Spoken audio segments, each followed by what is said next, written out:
Hello students, I am BL Chaudhary, team botany CLC Sikar. हाँ बेटा, स्वागत है आज के लेक्चर में आपका।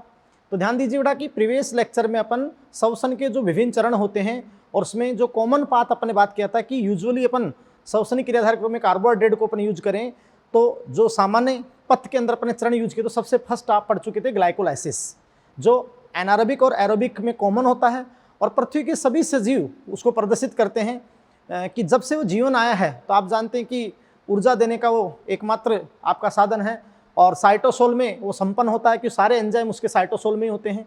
यस बेटा, तो आप समझ रहे हैं कि अपन ने डिस्कस किया ग्लाइकोलाइसिस और जब अपने 10 एंजाइम जो 10 चेन रिएक्शंस का अपन ने अध्ययन किया जो विभिन्न एंजाइमों के नियंत्रण में होती है, तो उस दौरान अपन ने देखा कि 1, 3 और 10 जो इरिवर्सिबल थी वहाँ वो नियंत्रण या नियमनकारी रिएक्शंस थी। और बेटा आपने देखा कि जब वो ग्लाइकोलाइसिस हो रहा था तो उस दौरान फर्स्ट बार आप जानते हो कि 6 कार्बन 3 कार्बन के 2 मॉलिक्यूल बने। आप जानते हो बेटा कि ग्लिसरॉल्डिहाइड 3 फॉस्फेट और डाइहाइड्रोक्सीएसीटोन फॉस्फेट। फिर छठा स्टेप जहां ऑक्सीडेशन हुआ, यानी जो आपका ग्लिसरॉल्डिहाइड 3 फॉस्फेट से जब 1,3-BiPGA मतलब फॉस्फोग्लिसरिक एसिड फॉर्म हुआ तो वहाँ NAD वहाँ क्रियाधार से हाइड्रोजन रिमूव हुए और NAD ने वहाँ एक्सेप्ट किया तो NADH2 बना, वहाँ ऑक्सीडेशन हुआ। और शुरुआत में 2 अवस्थाओं में 2 स्टेप्स में आप जानते हैं कि ATP यूज हुई यानी इन्वेस्टमेंट हुआ और आप जानते हैं 7वीं और 10वीं स्टेप में एक्सट्रैक्शन हो गया और जो क्या उसका आपके सामने जो रिजल्ट निकला वो आपको मैंने बताया। फाइनली आप जानते हो कि आंशिक ऑक्सीकरण से जो ग्लूकोज है जो शुगर थी वो पायरुविक एसिड के अंदर ब्रेक हो गई। यस बेटा, यानी अब आपको क्या प्राप्त हो गया, पायरुविक एसिड। और भी आप जानते हो कि 2 NADH2 जो ETS में जाकर ATP दे पाएंगे, लेकिन 4 ATP डायरेक्ट बनी। लेकिन अगर प्रत्यक्ष शुद्ध लाभ पूछ लिया जाए तो 2 तो आपकी खर्च हो गई, 2 प्रत्यक्ष शुद्ध लाभ और कुल लाभ आपको पूछ लिया जाए तो अगर अपन वायवीय श्वसन की बात करेंगे यानी जब आगे ETS होगा तब तो आप जानते हो कि 6 तो और 2 8 टोटल 10, 6 4 लेकिन 2 खर्च तो 8 है ना। और अगर अवायवीय की बात करें तो ओनली 2, क्योंकि वहाँ फर्मेंटेशन के अंदर वो वापस NADH2 यूज हो जाएंगे, वो ETS में जाकर ATP नहीं दे पाएंगे, वहाँ चलेगी नहीं ETS, है ना। अब देखिए बेटा, खैर वो सारी बातें अपन आगे भी क्लियर करेंगे। यस बेटा, तो अब देखिएगा कि फाइनली अपन एक बात कहें बहुत इंपॉर्टेंट आपके सामने कि pyruvic acid is then the key product of glycolysis. आप जानते हो बेटा कि एनसीईआरटी बहुत अच्छी लाइन है कि पायरुविक एसिड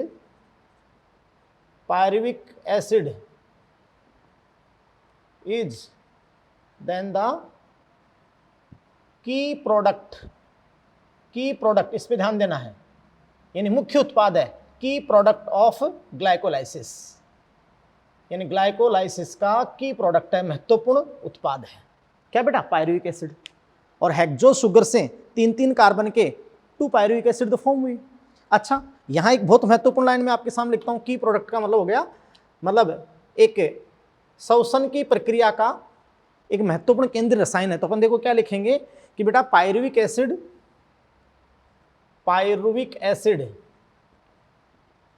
श्वसन की प्रक्रिया का एक महत्वपूर्ण केंद्रीय रसायन है, महत्वपूर्ण केंद्रीय रसायन है। यस बेटा, तो ध्यान दीजिएगा, बार बार बोल रहा हूं, पायरुविक एसिड श्वसन की प्रक्रिया का एक महत्वपूर्ण केंद्रीय रसायन है। कैसे है भाई, आप समझ रहे हैं बेटा, क्योंकि आप समझ सकते हैं बेटा कि इसके आगे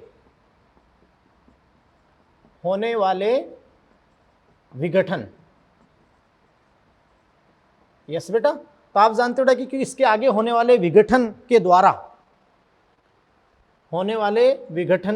द्वारा श्वसन के विभिन्न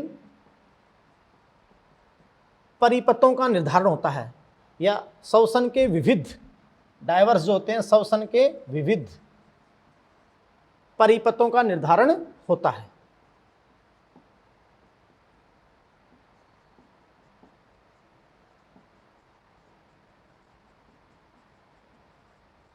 यस बेटा, इसलिए आप समझ सकते हो कि बहुत इंपॉर्टेंट है। यानी बेटा पायरुविक एसिड श्वसन की प्रक्रिया का एक महत्वपूर्ण केंद्रीय रसायन है, क्योंकि आप जानते हो बेटा, क्योंकि इसी के आगे होने वाले विघटन के द्वारा श्वसन के विविध परिपथों का निर्धारण होता है।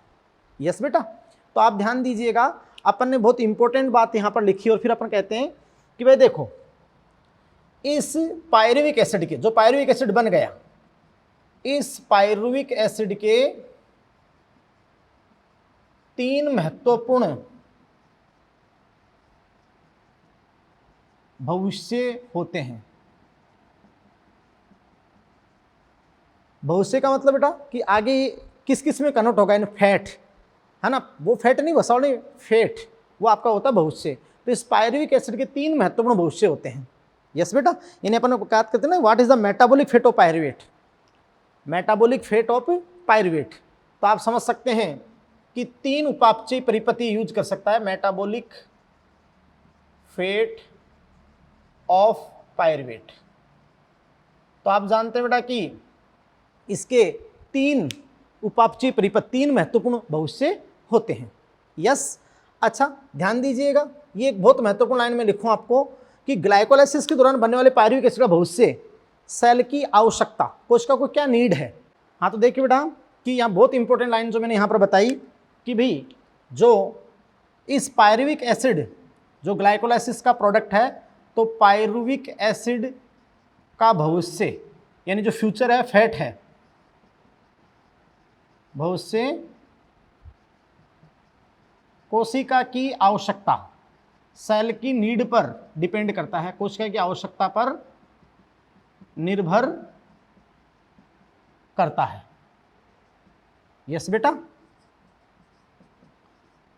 अब आप समझ सकते हैं बेटा कि भाई पायरुविक एसिड का भविष्य कोशिका की नीड यानी सेल की नीड पर डिपेंड करता है। इसका मतलब कि कोशिका को ज़्यादा एटीपी की आवश्यकता है या कम की है, अर्थात उस कोशिका के अंदर अगर O2 उपलब्ध होगी तो फिर वो क्या क्या परिपथ यूज कर सकती है।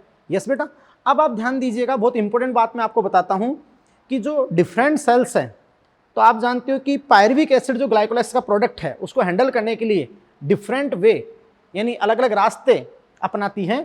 तो आपने कहा था ना कि 3 महत्वपूर्ण भविष्य होते हैं, तो 3 महत्वपूर्ण भविष्य क्या होते हैं, 3 मेटाबॉलिक फेट क्या होते हैं। जैसे अपन बात करा कि फर्स्ट आपका क्या हो सकता है, एरोबिक रेस्पायरेशन, एरोबिक रेस्पायरेशन, वायवीय श्वसन। क्योंकि बेटा आप जानते हो कि अपन वायवीय श्वसन के चरण पढ़ रहे हैं, जो कॉमन पाथ अपन ने बात की थी, सामान्य पथ है ना, कार्बोहाइड्रेट को लेकर, ग्लाइकोलाइसिस, लिंक, क्रैब और वो है ना, इसलिए ये मैंने फर्स्ट लिख दिया। बाकी देखो और क्या पथ हो सकते हैं जो अपन पढ़ेंगे, यानी इसके अलावा आप समझ सकते हो कि भी एल्कोलिक फर्मेंटेशन हो सकता है, एल्कोलिक फर्मेंटेशन, एल्कोलिक किण्वन। यस बेटा, तो एल्कोलिक किण्वन हो सकता है। यस, और ये अपन कह सकते हैं कि लैक्टिक एसिड फर्मेंटेशन यानी लैक्टिक अम्ल किण्वन हो सकता है।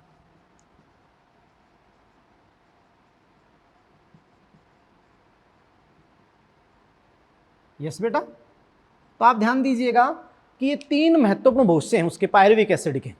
यस, अब तुम जानते हो कि ये जैसे आपने कहा कि फर्मेंटेशन, यस बेटा, जो किण्वन है फर्मेंटेशन है, एल्कोलिक फर्मेंटेशन हो और चाहे लैक्टिक एसिड फर्मेंटेशन हो। तो आप जानते हो कि ये फर्मेंटेशन तो कब होगा, जब आप जानते हो कि एनारोबिक कंडीशन में या एनएरोबिक अवायवीय परिस्थितियों में, एनारोबिक कंडीशन में, अवायवीय परिस्थितियों में मैनी प्रोकैरियोट्स यानी बेटा आप समझ सकते हो कि बैक्टीरिया, सॉरी मैनी प्रोकैरियोट्स का मीन क्या हो गया, बैक्टीरिया मुख्यतः, वह कुछ यूनिसेलुलर यूकैरियोट्स,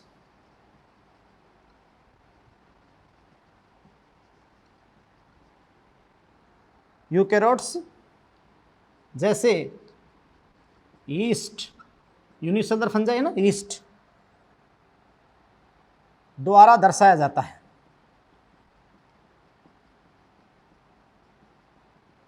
यस बेटा, क्योंकि आप ध्यान दीजिएगा कि भाई ग्लाइकोलाइसिस तो कॉमन पथ है, आप समझ सकते हैं कि वो चाहे एनारोबिक रेस्पिरेशन हो और चाहे एरोबिक हो, वो तो आप जानते हो कॉमन है और इस पृथ्वी के सभी सजीव प्रदर्शित करते हैं और साइटोसोल में होता है।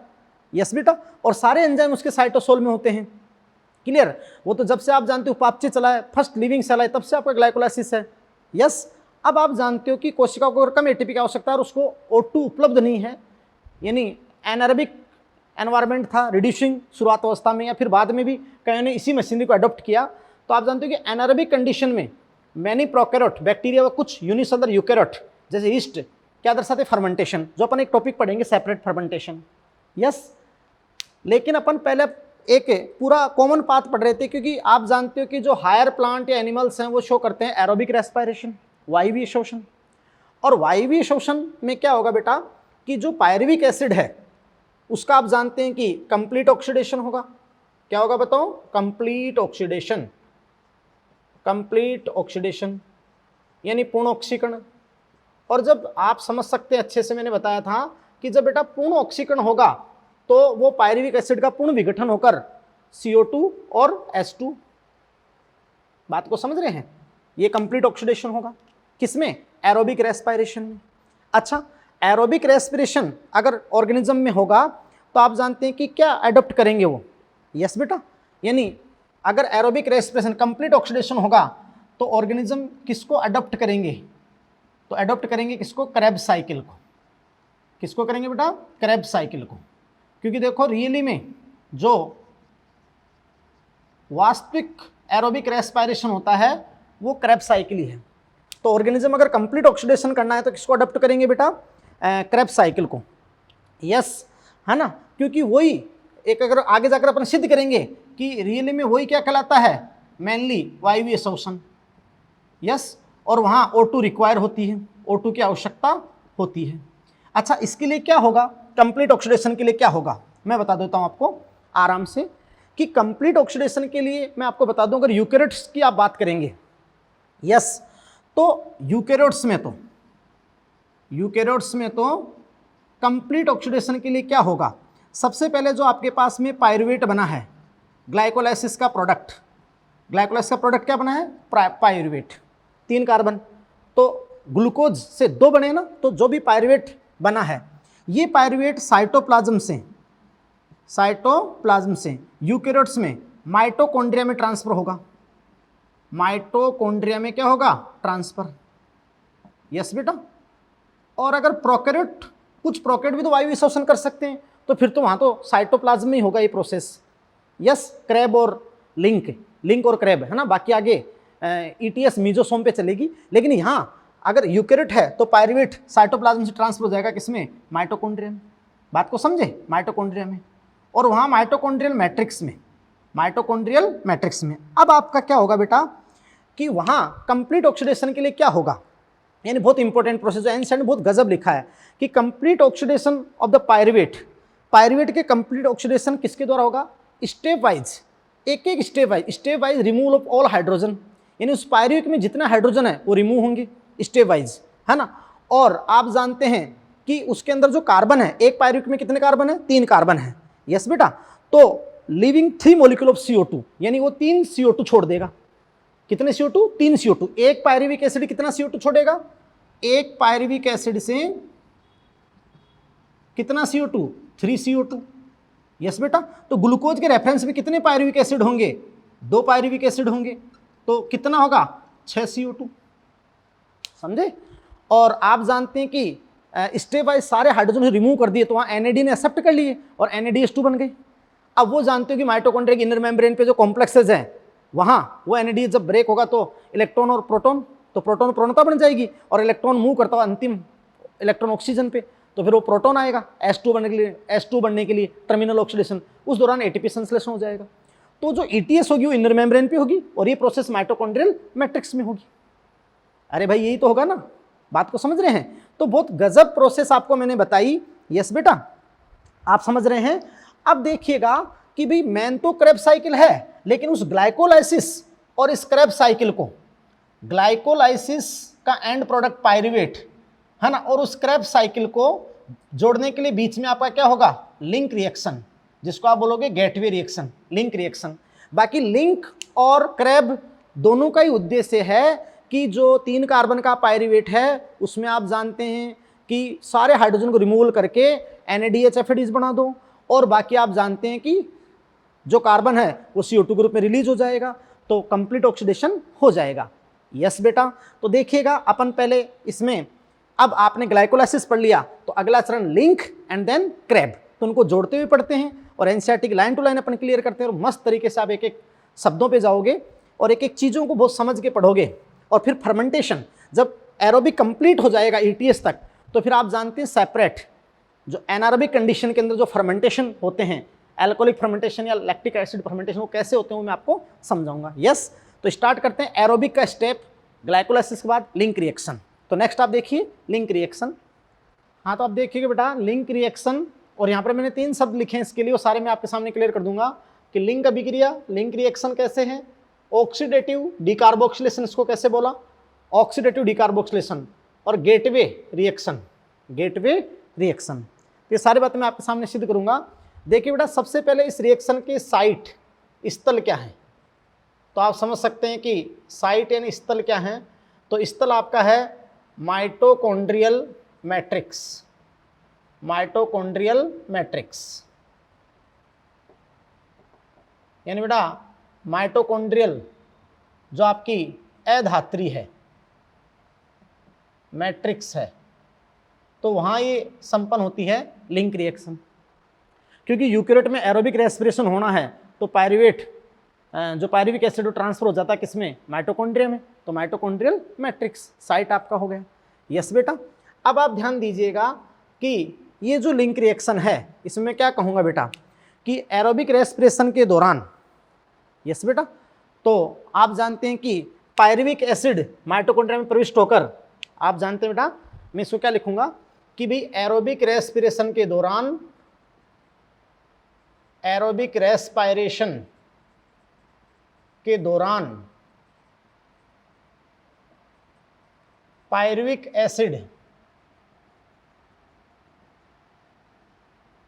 माइटोकॉन्ड्रिया में प्रविष्ट होकर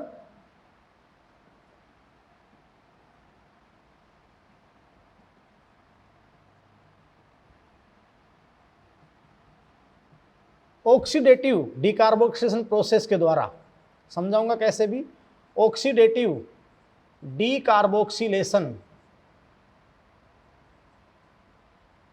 प्रोसेस द्वारा एसिटाइल कोएंजाइम A में परिवर्तित होता है। समझे बेटा, यानी एसिटाइल कोएंजाइम में परिवर्तित हो जाती है या होता है। समझे, तो ये आपकी लिंक रिएक्शन है। अच्छा, मैं सबसे पहले आपके सामने रिएक्शन लिख देता हूँ, फिर कौन सा एंजाइम उसमें प्रयुक्त होता है, यस बेटा, और एंजाइम में क्या क्या घटक होते हैं और आगे की सारी बातें, यस बेटा।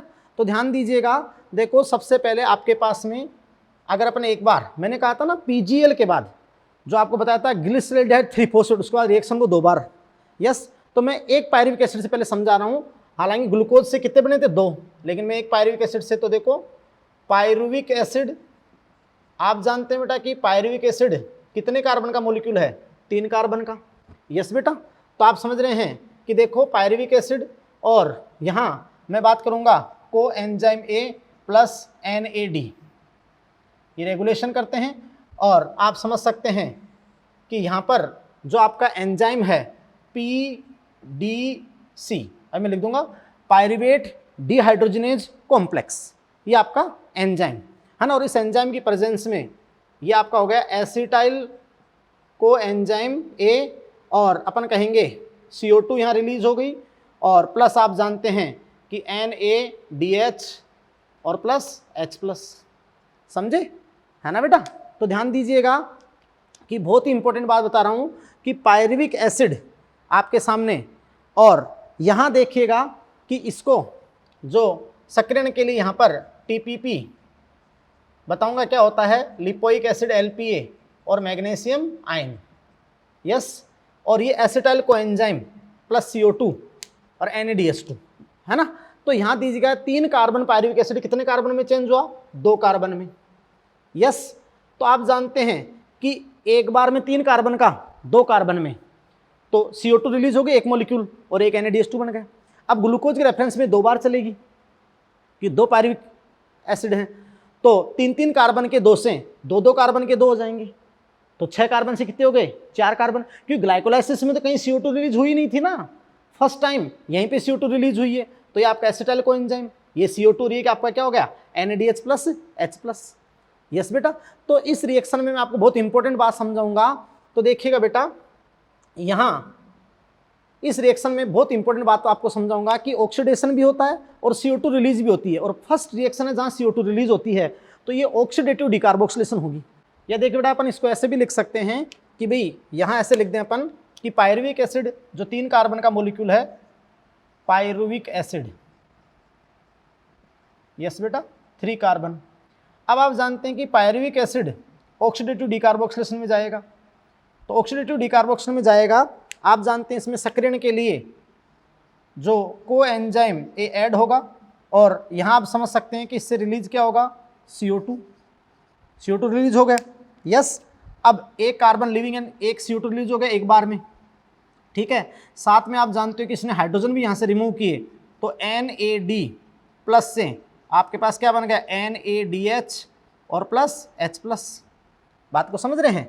तो फाइनल आपके पास में क्या प्रोडक्ट बन गया, 3 कार्बन से 2 carbon, acetyl coenzyme A। Yes बेटा, तो 2 कार्बन का 1 मॉलिक्यूल, सही, और यहाँ ये 3 कार्बन का 1 मॉलिक्यूल है। अच्छा, अगर अपन इसको ग्लूकोज के रेफरेंस में लें तो 2 पायरुविक एसिड यानी 3 कार्बन के 2 मॉलिक्यूल हो जाएंगे, 2 मॉलिक्यूल। यस, तो यहाँ 2 CO2 हो जाएगी और 2 NADH2 हो जाएंगे, और यहाँ एसिटाइल कोएंजाइम के 2 कार्बन के 2 मॉलिक्यूल हो जाएंगे। बात को समझे। तो वो तो मैं अभी जैसे कि लिंक इसके प्रोडक्ट क्या हैं उसके बारे में बता दूंगा आपको। यस, तो ये आपके सामने बात हुई बेटा। अच्छा, यहाँ एंजाइम कौन सा यूज हुआ, PDC, पायरुवेट डिहाइड्रोजनेज कॉम्प्लेक्स। अब देखिए मैं एक एक शब्द क्लियर करता हूँ आपके सामने कि भाई इसको ऑक्सीडेटिव डिकार्बोक्सिलेशन क्यों बोला और क्या क्या बातें हुई। यस, वही रिएक्शन है ना। आप ध्यान दीजिएगा कि भाई इसे आपने ऑक्सीडेटिव डिकार्बोक्सिलेशन क्यों बोला, तो देखो इस रिएक्शन में समझा देता हूँ मैं आपको। ऑक्सीडेटिव डिकार्बोक्सिलेशन क्यों बोला आपने, क्यों बोला बेटा ऑक्सीडेटिव डिकार्बोक्सिलेशन, क्योंकि आप समझ सकते हो कि पायरुविक एसिड का ऑक्सीडेशन और CO2 का विमुक्त होना। भाई यहाँ पर क्या हुआ, पायरुविक एसिड का ऑक्सीडेशन, ऑक्सीकरण तो हुआ ना, हाइड्रोजन रिमूव हुए तो, और आप जानते हैं कि CO2 का विमुक्त होना, CO2 का विमुक्त होना। और आप जानते हैं बेटा प्रथम बार जो डिकार्बोक्सिलेशन है, अगर किसी रिएक्शन से CO2 विमुक्त होती है तो आप समझ सकते हैं उसको आप बोलते हो डिकार्बोक्सिलेशन। और प्रकाश संश्लेषण में पढ़ेंगे कि CO2 ऐड होती है तो कार्बोक्सिलेशन। यस, तो यहाँ CO2 का विमुक्त होना इसलिए डिकार्बोक्सिलेशन है। और फर्स्ट डिकार्बोक्सिलेशन यही हुआ बेटा, क्योंकि देखो ग्लाइकोलाइसिस के अंदर तो ना तो बार बार बता रहा हूँ ना O2 लगती है ना CO2 निकलती है, और वहाँ तो 6 कार्बन के वापस 3-3 कार्बन 2 मॉलिक्यूल बन गए थे। यस, तो पहली बार CO2 मॉलिक्यूल रिलीज हुआ यहाँ पर, CO2 का विमुक्त होना, इसलिए आपने क्या बोल दिया ऑक्सीडेटिव डिकार्बोक्सिलेशन। और आप जानते हैं कि जो कोएंजाइम है वो क्यों जोड़ा गया यहाँ पे, तो कोएंजाइम जोड़ा गया है किसके लिए, सक्रियण के लिए, सक्रियण के लिए। यस बेटा, सक्रियण के लिए जोड़ा गया है क्या, कोएंजाइम। यस बेटा, आप जानते हो कि उसमें सल्फर जो कोएंजाइम है, मैं यहाँ पर बात बताता हूँ कि बेटा जो कोएंजाइम है इसमें आप जानते हो CoASH। यस, तो सक्रियण के लिए आप जानते हो कि सल्फर थायोल ग्रुप होता है उसमें, सल्फर थायोल ग्रुप। तो आप समझ सकते हैं बेटा कि उसमें जो CoASH मतलब आप जानते हैं कि भाई सल्फर थायो ग्रुप बोलते हैं उसको, थायो नहीं सल्फर थायो ग्रुप। तो यहाँ अपन बात करते हैं कि भाई सल्फर थायो ग्रुप जो सक्रियण के लिए है। यस बेटा, अब आप ध्यान दीजिएगा इस प्रोसेस में मैं आपको और बातें बताता हूं कि देखो बेटा कि जो ग्लाइकोलाइसिस है, सॉरी जो लिंक रिएक्शन है वो ग्लाइकोलाइसिस और क्रेब साइकिल के बीच लिंकेज का कार्य करती है। इसलिए आपके देखो लिंक रिएक्शन समझ में आया, ऑक्सीडेटिव डिकार्बोक्सिलेशन समझ में आया, गेटवे रिएक्शन, क्योंकि ये लिंकेज का कार्य करती है। तो आप क्या कहेंगे कि लिंक रिएक्शन ग्लाइकोलाइसिस व क्रेब्स साइकिल के मध्य लिंकेज का कार्य करती है। समझे पहली बात? यस बेटा, बहुत इंपॉर्टेंट बात आपको मैंने बताई। क्लियर? और आप जानते हो लिंक रिएक्शन के दौरान प्रथम डिकार्बोक्सिलेशन संपन्न होता है। लिंक रिएक्शन के दौरान, जो मैं बार बार बोल रहा हूं, लिंक रिएक्शन के दौरान प्रथम डिकार्बोक्सिलेशन संपन्न होता है। समझे? प्रथम डिकार्बोक्सिलेशन संपन्न होता है किसके दौरान? लिंक रिएक्शन के दौरान। यस बेटा। और पायरुविक एसिड अनेक जटिल एंजाइम उत्प्रेरित रिएक्शन है, जिसे आप जानते हो 2 कार्बन एसिटिल को एंजाइम में बदल जाता है। अच्छा, उस जटिल एंजाइम के बारे में आपको बता दूं बेटा, बहुत इंपॉर्टेंट, कि देखो यहां जो एंजाइम प्रयुक्त होता है वो आपको मैंने ना पीडीसी, इसको फुल फॉर्म बता देता हूं, पीडीसी। तो क्या होता है? Pyruvate dehydrogenase complex, pyruvate dehydrogenase complex. Yes बेटा, ये आपका जटिल एंजाइम है पीडीसी, पायरुवेट डिहाइड्रोजिनेज कॉम्प्लेक्स। अब देखो मैं इसके सारे घटकों के बारे में आपको बताता हूं कि इसमें 3 एंजाइम और अनेक कोएंजाइम। वैसे तो आप जानते हैं कि इसके अंदर जो इस पायरुवेट डिहाइड्रोजिनेज कॉम्प्लेक्स एंजाइम में है, इसमें आपको बताता हूं कि 3 फंक्शन एंजाइम और 2 रेगुलेटरी एंजाइम होते हैं। यस बेटा, इसमें आप जानते हैं कि 3 फंक्शन एंजाइम है ना, और 2 रेगुलेटरी एंजाइम। समझे? और जैसे आप जानते हैं कि फंक्शन एंजाइम की बात करें, E1, E2, E3, ऐसे एंजाइम 1, एंजाइम 2, एंजाइम 3। और रेगुलेशन तो वही बात है कि जैसे ये आपके सामने ये को एंजाइम है, को एंजाइम और NAD रेसे, है ना, तो ये रेगुलेशन है। तो 3 फंक्शन एंजाइम और 2 रेगुलेटरी एंजाइम, नियमनकारी एंजाइम, किसमें? Pyruvate dehydrogenase complex. और बेटा आप जानते हो 5, इनको नियंत्रित करने के लिए 5 को फैक्टर 5 सहकारक, यहां से क्वेश्चन अच्छा आता है, या ये 5 सहकारक ही ये एंजाइम को निर्मित करते हैं, आप समझ रहे हैं? तो 5 को फैक्टर। अब 5 को फैक्टर कौन कौन से होते हैं? देखो मैं आपको बता दूं कि एक तो आपका होता है TPP, थियामीन, इसका फुल फॉर्म कई बार आ गया बेटा, थियामीन पायरोफॉस्फेट। यस, तो एक तो आपका हो गया TPP, थियामीन हो गया, है ना, थियामीन पायरोफॉस्फेट हो गया। यस बेटा। और आप समझ सकते हैं कि 5 को फैक्टर 5 सहकारक इसमें होते हैं, है ना, तो TPP हो गया, है ना, थियामीन पायरोफॉस्फेट हो गया, लिपोइक एसिड हो गया, है ना, LPA, लिपोइक एसिड हो गया, LPA, है ना, जैसे को एंजाइम A हो गया। यस, ये तो हो गया ना 3, TPP, thiamine pyrophosphate, lipoic acid, coenzyme A, NAD+, magnesium ion. Yes बेटा, तो 5 को फैक्टर होते हैं, 5 सहकारक आपके होते हैं, है ना, थियामीन है, लिपोइक एसिड है, और आप समझ सकते हैं कि कोएंजाइम में है, NAD है, और मैग्नीशियम आयन। बात को समझे? तो आप समझ सकते हो कि ये जो आपका एंजाइम है पायरुवेट डिहाइड्रोजिनेज कॉम्प्लेक्स, ये सबसे बड़ा एंजाइम कॉम्प्लेक्स है। ये अपन यहां कह देंगे कि सबसे बड़ा एंजाइम कॉम्प्लेक्स, ये आप एंजाइम में पढ़ोगे, सबसे बड़ा एंजाइम कॉम्प्लेक्स है ये। समझे?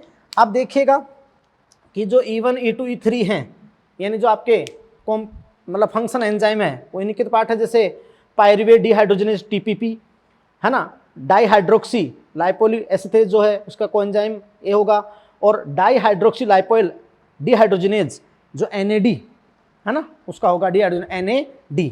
ऐसे तो खैर तो आपको इतना याद रखना कि 3 फंक्शन एंजाइम, 2 रेगुलेटरी एंजाइम और 5 को फैक्टर, ये को फैक्टर है, याद रखना है आपको। तो TPP, thiamine pyrophosphate, lipoic acid, coenzyme है, NAD, मैग्नीशियम आयन। और आप ध्यान दीजिएगा, देखो ये तो आए क्या, कोएंजाइम है ना सक्रियण के लिए, जिसमें आप जानते हैं कि सल्फर थायो ग्रुप होता है, और NAD+, यस, और TPP, LPA, मैग्नीशियम आयन। बात हो गई। तो ये सारी बातें आपके सामने हैं, समझ रहे हो। तो ये कोफैक्टर, सारी बातें आपके सामने हो गई, क्लियर। अब मैं आगे क्या बात करता हूँ, आगे ये बात करता हूँ बेटा कि जो ये लिंक रिएक्शन है ना, आप समझ रहे हैं। तो इससे जो एसिटाइल कोएंजाइम वो तो आगे क्रेब्स साइकिल में जाएगा, लेकिन और बातें अपन यहाँ पर कर लें कि देखो ये जो लिंक रिएक्शन है इसके बारे में मैं आपको कुछ बातें और बता दूं, फिर अपन स्टार्ट करेंगे क्या, क्रेब्स साइकिल।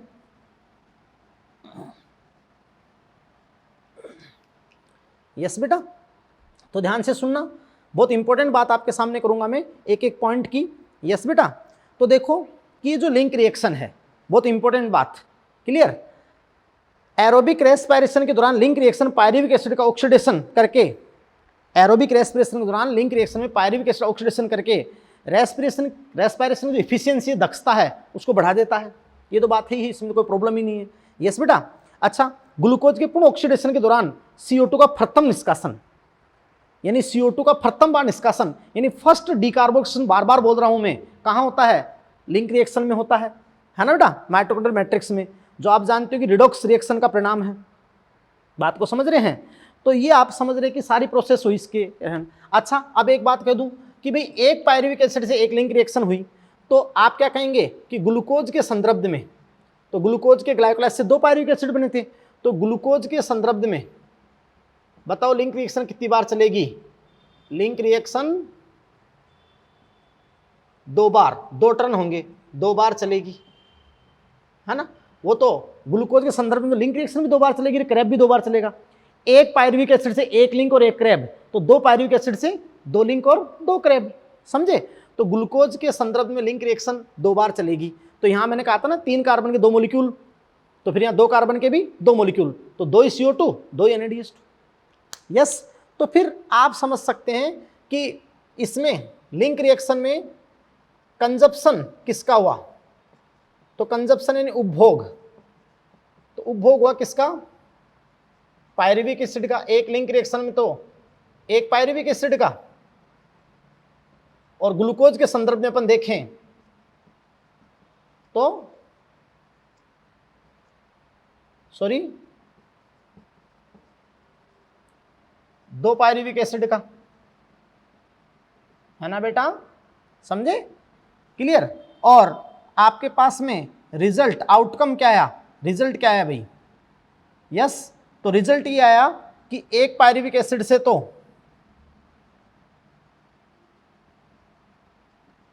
एक एसिटाइल कोएंजाइम बना, है ना, एसिटाइल कोएंजाइम, समझे। और ग्लूकोज के रेफरेंस में वही बात, तो ओवरऑल रिजल्ट की बात करेंगे ग्लूकोज रेफरेंस, तो आप जानते हैं कि 2 पायरुविक एसिड, तो आपके पास में क्या बन गया, 2 एसिटाइल कोएंजाइम, समझे, बोलो। और इस दौरान चलो CO2 तो रिलीज हो गई, लेकिन आपको पता है कि 2 NADH2, बात को समझे, अरे बोलो भी, समझ गए। तो देखिएगा कि मैं ओवरऑल इसका रिजल्ट, सीधा रिजल्ट ही लिख दूं, और वो भी किसके संदर्भ में, ग्लूकोज के संदर्भ में, लिंक रिएक्शन 2 बार चलेगी, तो सीधा मैं इसका बेटा परिणाम ही लिख दूं आपके सामने। तो आप जानते हैं कि इसका रिजल्ट क्या आया, जब 2 बार चलेगी ग्लूकोज के रेफरेंस में, तो रिजल्ट परिणाम आया कि भाई 2 पायरुविक एसिड से 2 एसिटाइल कोएंजाइम A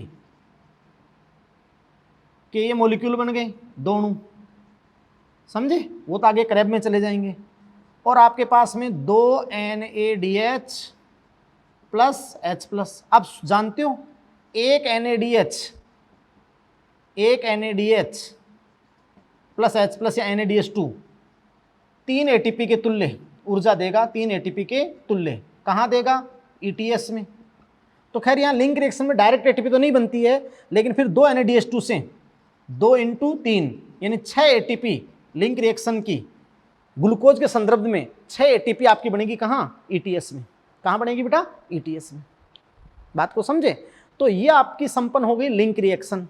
अब अपन पढ़ेंगे क्रेब्स साइकिल। जो सबसे इंपॉर्टेंट है वो बेटा मेटाबॉलिक सिंक है और वो रियली में एरोबिक रेस्पिरेशन है। और अपन बात करेंगे अब किसकी? क्रेब्स साइकिल की। तो देखिए आगे क्रेब्स साइकिल। हाँ तो आप देखिएगा बेटा क्रेब्स साइकिल मैंने लिखा है, Krebs cycle, citric acid cycle, TCA cycle और मेटाबॉलिक सिंक। तो फिर ये सारे शब्द मैं आपके सामने क्लियर करूंगा। तो देखिए बेटा कि अगर अपन कार्बोहाइड्रेट को ऑक्सीडाइज कराते हैं तो जो कॉमन पाथ था तो ये आप समझ सकते हैं कि वायवीय श्वसन का तीसरा चरण है। वायवीय श्वसन अगर यूकेट में वायवीय श्वसन का तीसरा चरण by glycolysis link and then Krebs cycle, तीसरा चरण है। और बेटा आप समझ सकते हैं कि यूकैरियोटिक सेल में तो आप समझ सकते हैं कि इसकी जो साइट है, स्थल है, साइट स्थल, तो वो है बेटा माइटोकॉन्ड्रियल मैट्रिक्स, यानी वही माइटोकॉन्ड्रियल अधात्री जो मैट्रिक्स होती है, आपने सेल बायोलॉजी में पढ़ा है। यस बेटा, तो स्थल है माइटोकॉन्ड्रियल मैट्रिक्स किसका? क्रेब्स साइकिल का, है ना बेटा। अब ध्यान दीजिएगा कि इस क्रेब्स साइकिल के जो खोजकर्ता हैं, तो खोजकर्ता कौन है? Hans Kreb. तो हैंस क्रेब ने इसको खोजा था कबूतर की मांसपेशियों में। यस बेटा, तो आप समझ सकते हैं कि हैंस क्रेब ने खोजा था, तब इसका नाम क्या पड़ा? क्रेब्स साइकिल, खोजकर्ता के नाम पे। तो हैंस क्रेब। यस बेटा, पहली बात। बेटा यहां लाइन लिखूंगा कि केवल एक एंजाइम को छोड़कर क्रेब्स साइकिल के सभी एंजाइम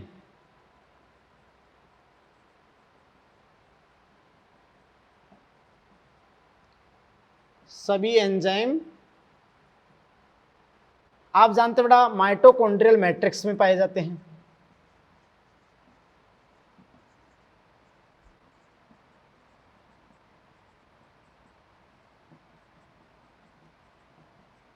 समझ रहे हो? तो केवल एक एंजाइम को छोड़कर आप समझ सकते हैं कि क्रेब्स चक्र के सारे एंजाइम कहां पाए जाते हैं? Mitochondrial matrix. यस, और ध्यान दीजिएगा कि वो जो एक एंजाइम है वो कौन है बताओ? सक्सिनेट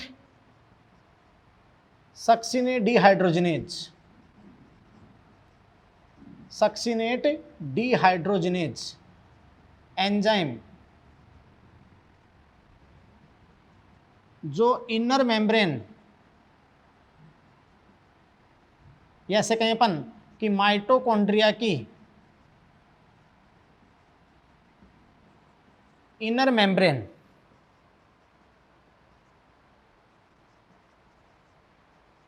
जो माइटोकॉन्ड्रिया के आंतरिक झिल्ली है ना, माइटोकॉन्ड्रिया इनर मेम्ब्रेन में पाया जाता है। तो सारे एंजाइम माइटोकॉन्ड्रियल मैट्रिक्स में है। आपको माइटोकॉन्ड्रिया पढ़ाया तो जेल लाइक मैट्रिक्स पढ़ाया था, वहां कई सारे जल घुलनशील 500 से ज्यादा प्रकार के एंजाइम्स पाए जाते हैं। तो सारे एंजाइम, क्रेब्स चक्र के भी सारे एंजाइम माइटोकॉन्ड्रियल मैट्रिक्स में पाए जाते हैं। लेकिन आप जानते हो कि एक एंजाइम को छोड़कर, वो है सक्सिनेट डिहाइड्रोजिनेज, यानी जो केवल एक एंजाइम है वो सक्सिनेट डिहाइड्रोजिनेज, जो माइटोकॉन्ड्रिया की इनर मेम्ब्रेन में आप समझ सकते हैं कि पाया जाता है। और इनर मेम्ब्रेन में भी जैसे आप जानते हो कि 2 फ्लैप होते हैं लिपिड के, तो आप जानते हैं इनर फ्लैप की ओर, इनर फ्लैप, समझ रहे हो ना, इनर फ्लैप की ओर पाया जाता है। समझ गए? अब देखिएगा बेटा, बहुत इंपॉर्टेंट लाइन आपके सामने लिखता हूं कि देखो बेटा कि जो क्रेब्स साइकिल है, तो क्रेब्स साइकिल की शुरुआत कहां से होती है ना बेटा? क्रेब्स साइकिल की शुरुआत, पहले तो देखो कि क्रेब्स साइकिल को शुरू करने के लिए कौन आएगा? एसिटाइल कोएंजाइम है। तो एक एसिटाइल कोएंजाइम से एक क्रेब्स साइकिल चलेगा, ठीक है। तो ग्लूकोज के रेफरेंस में दिमाग बैठा लेना कि 2 बार क्रेब्स साइकिल चलेगा, क्योंकि 2 पायरुविक, एक पायरुविक से एक एसिटाइल कोएंजाइम, 2 पायरुविक से 2 एसिटाइल कोएंजाइम। आपके सामने था लिंक का परिणाम। अरे बोलो। अब आप ध्यान दें कि देखो क्रेब्स साइकिल की जो शुरुआत है, मैं आपको बता दूं बेटा वो कहां से हो रही है। यस, यह क्रेब्स साइकिल का प्रारंभन। तो क्रेब्स साइकिल की शुरुआत एसिटाइल कोएंजाइम ए, जो तुम जानते हो 2 कार्बन का यौगिक है। यस, एसिटाइल कोएंजाइम के साथ OAA ऑक्जेलो एसिटिक एसिड, जो 4 कार्बन का OAA के संघनन, कंडेंसेशन, संघनन द्वारा होता है। अब दिमाग लगाओ बेटा कि जब क्रेब्स साइकिल की शुरुआत एसिटाइल कोएंजाइम में जो 2 कार्बन है के साथ OA 4 कार्बन का संघनन होगा, जुड़ेगा, तो आप जानते हो कि इसके साथ इसकी शुरुआत होगी, है ना बेटा। तो आप जानते हो जिसके फलस्वरूप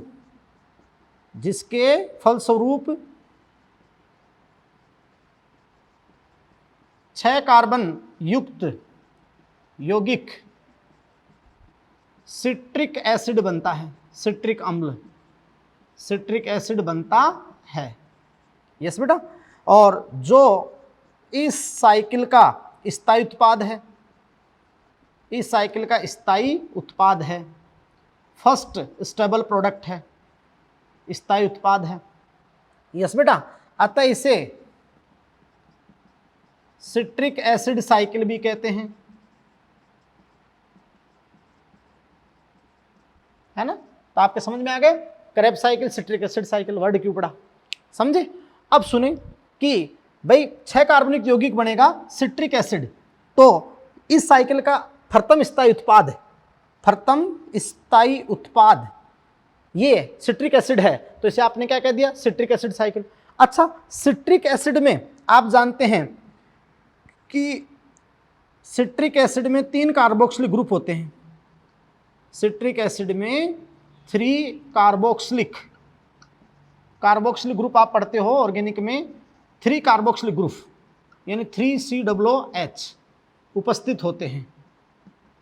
यस बेटा, तो तब आपने इसको क्या कहा, यस बेटा, तब आपने इसको कहा TCA cycle, try carboxylic acid cycle. अतः इसे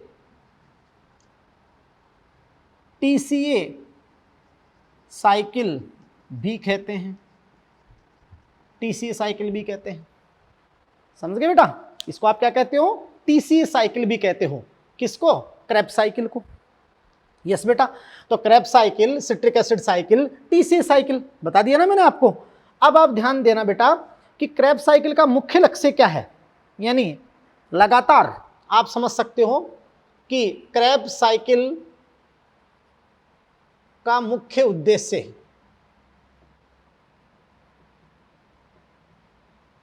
लगातार NADH2 व FADH2 का उत्पादन है। तो बेटा देखो, मैंने आपको शुरू में लेक्चर स्टार्ट किया तब कहा था कि भाई क्या है ये कंप्लीट ऑक्सीडेशन, कि बिल्कुल सक्सेसफुली यानी लगातार स्टेप्स के द्वारा क्रियाधार से सारे हाइड्रोजन का रिमूवल, हाइड्रोजन का निष्कासन, तो NAD लेकर NADH2 बनेगा। तो क्रेब्स साइकिल का मुख्य उद्देश्य लगातार NADH व FADH का उत्पादन है, समझे। और आप जानते हैं कि NADH FADH बनेगा, क्लियर। तो ये बहुत इंपॉर्टेंट बात होगी। यस, उसके बाद अपन बात करते हैं बेटा कि भाई क्रेब्स साइकिल के दौरान पायरुविक एसिड का पूर्ण विघटन, है ना, ये अपन एसिटिल कोएंजाइम ही ले लें, लेकिन अपने लाइन बोल दी कि क्रेब्स साइकिल के दौरान, कि मैन एरोबिक साइकिल ये ना, क्रेब्स साइकिल के दौरान जो ग्लाइकोलाइसिस के अंत में बना था पायरुविक एसिड का पूर्ण ऑक्सीकरण हो जाता है, पूर्ण ऑक्सीकरण हो जाता है। तो बेटा दिमाग लगा दीजिएगा कि भाई लिंक रिएक्शन में पायरुविक एसिड एसिटाइल कोएंजाइम बन गया था, तो 3 कार्बन से 2 कार्बन, तो एक CO2 रिलीज हो गया था एक लिंक में, है ना। अब यहां पर क्या होगा, अगर अपन एक क्रेब्स साइकिल की बात करेंगे तो एक एसिटाइल कोएंजाइम एंटर होगा, और एक एसिटाइल कोएंजाइम कितने कार्बन है, 2 कार्बन, तो उससे कितने CO2 का रिलीज हो जाएगा, 2 CO2 का। तो एक लिंक में CO2 और एक यहां पर, तो आपने कहा था ना एक पायरुविक एसिड 3 CO2, वहां पर आप जानते हैं कि लिविंग होंगे 3 CO2 निकलेंगे, निकल गए, फिर 2 बार चलेगा, तो ग्लूकोज के रेफरेंस से 2 बार लिंक और 2 बार ही क्रेब, तो 2 और 2 4 ही, तो 4 और 2 6, बात को समझे। तो आप जानते हैं कि 2 CO2 का रिलीज हो जाएगा यहाँ पे, समझ रहे बेटा, बहुत इंपॉर्टेंट वे से, बोलो बोलो। अब आप जानते हैं बेटा कि देखिए बहुत इंपॉर्टेंट बात आपको मैं बताऊंगा, समझे क्या, कि इस क्रेब्स साइकिल के दौरान आप जानते हैं बेटा कि 4 जगह ऑक्सीडेशन होगा। एक क्रेब्स साइकिल में 4 मतलब 4 जगह, फोर्थ ऑक्सीडेशन, 4 जगह ऑक्सीडेशन होगा। यस बेटा, तो आप दिमाग लगा दीजिएगा कि 4 जगह ऑक्सीडेशन होगा, तो उसके फलस्वरूप 3 NaDH2 और 1 FADH2 फॉर्म होगा, है ना, ये बनेगा 3 NaDH2 और 1 FADH2। समझ गए? यस बेटा, ये बात आपके सामने हो गई। और फिर आप जानते हो कि जब ग्लूकोज के रेफरेंस में 2 बार चलेगा तो इन सबको अपन डबल कर देंगे, इतना ही तो बात होगी ना। अच्छा, अपन अभी देखना पूरा साइकिल पढ़ेंगे तब और आपको अच्छे से समझ में आएगा कहाँ कहाँ ऑक्सीडेशन हो रहा है, कहाँ कहाँ CO2 रिलीज हो रही है, बात को समझे। तो डिकार्बोक्सिलेशन हो रहा है, समझ रहे हो ना। तो ये सारी बातें अपन क्लियर करेंगे। अच्छा देखो, क्रेब्स साइकिल मुख्यतः कैटाबोलिक प्रोसेस है, क्योंकि यहाँ मतलब विघटन ही हो रहा है ना। लेकिन आप जानते हो इसके जो मध्यवर्ती हैं वो कई रसायनों को के संश्लेषण में प्रयुक्त होते हैं, इसलिए ओवरऑल आप इसको क्या बोलते हो, एम्फीबोलिक प्रोसेस। क्या बोलते हो, एम्फीबोलिक। तो आप क्या कहोगे कि क्रेब्स साइकिल मुख्यतः कैटाबोलिक प्रोसेस है, लेकिन इसके मध्यवर्ती यौगिक अन्य रसायनों के संश्लेषण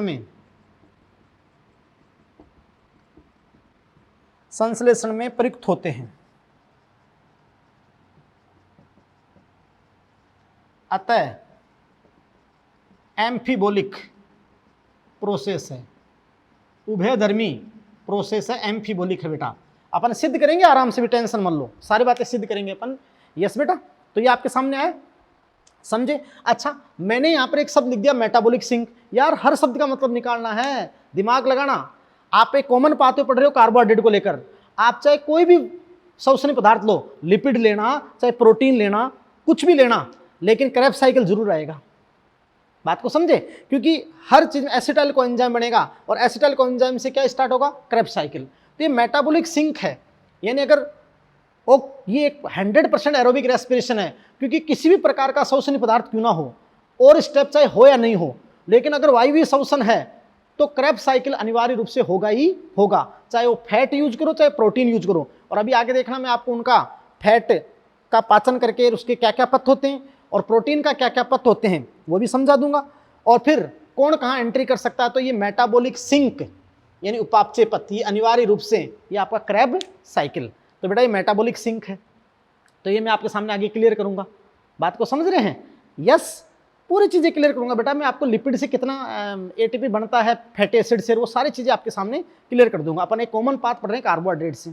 यस बेटा, तो ये आपकी होगी कि भी एम्फीबोलिक, और ये भी सिद्ध करूंगा मैं कि ये एम्फीबोलिक प्रोसेस कैसे है, बात को समझ रहे हैं। यस, अब मेरी बात सुनो बेटा, और मैंने कहा ना 4 पदों के दौरान ऑक्सीडेशन होता है, 4 पदों पर ऑक्सीडेशन होता है, और 4 पदों पर ऑक्सीडेशन होता है तो हाइड्रोजन रिमूव होते हैं क्रियाधार से, तो फिर वहां NAD या FAD ग्रहण करते हैं, तो 3 NADH2 1 FADH2 बनेगा, है ना।